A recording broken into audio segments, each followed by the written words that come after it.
Donc il y a effectivement toute la dimension de rééducation, on est quand même une profession du paramédical, et puis toute la dimension plus sociale au niveau des personnes âgées notamment, quand elles se sentent un peu seules par exemple, donc on va chez elles à domicile, on s'occupe d'elles, on leur occupe un petit peu leur journée, hein, des fois quand ils voient personne de toute la journée. Au niveau cognitif, une personne qui est seule et qui ne communique pas, elle va pas bien.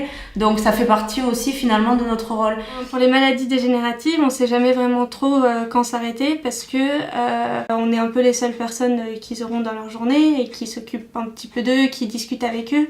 Et du coup, on sait qu'à un moment donné, on arrive à la limite de ce qu'on peut faire en orthophonie. Mais en même temps, on sait que si on arrête, ils seront peut-être 100 personnes et bon, c'est un peu délicat de ce côté-là. On peut parler aussi, par exemple, pas que chez les personnes âgées, des personnes plus jeunes qui peuvent être en situation de handicap lourd et pour qui l'orthophoniste, bien finalement, c'est un peu une fenêtre sur l'extérieur qui apporte un moment de communication, un moment de vie tout simplement, et du coup ça leur permet de faire autre chose que voilà, de regarder la télé ou d'être passif.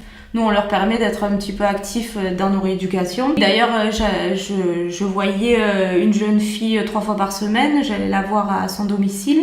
Et c'est une jeune fille qui avait 25 ans à peu près, brillante, qui a fait des études de langue, etc. Elle a eu une rupture d'anévrisme.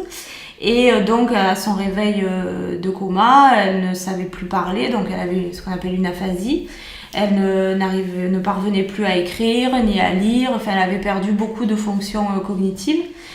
Et donc c'était très difficile pour elle d'accepter ça, et en plus elle avait une paralysie aussi, une hémiplégie, donc c'était très compliqué à gérer. Voilà. Quand je venais, bon bien sûr on faisait la séance d'orthophonie classique qui la faisait avancer, mais ça nous est arrivé aussi de boire un café, de discuter, de parler de ce qu'elle pouvait faire maintenant, d'un peu de son avenir, parce que c'était important pour elle d'en parler à quelqu'un, quoi.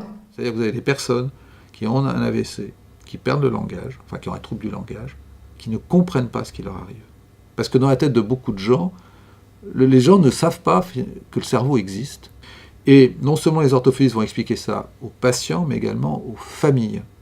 Et une grande partie de leur travail, c'est d'expliquer aux familles ce qui se passe chez leur père ou leur mari qui a eu une aphasie d'origine vasculaire. Je pense aussi aux parents qui, des fois, ont toutes des questions autour de leurs enfants, des inquiétudes, etc. Ils ont envie d'être rassurés, de discuter avec nous, de toute cette dimension-là, autre que vraiment purement rééducation.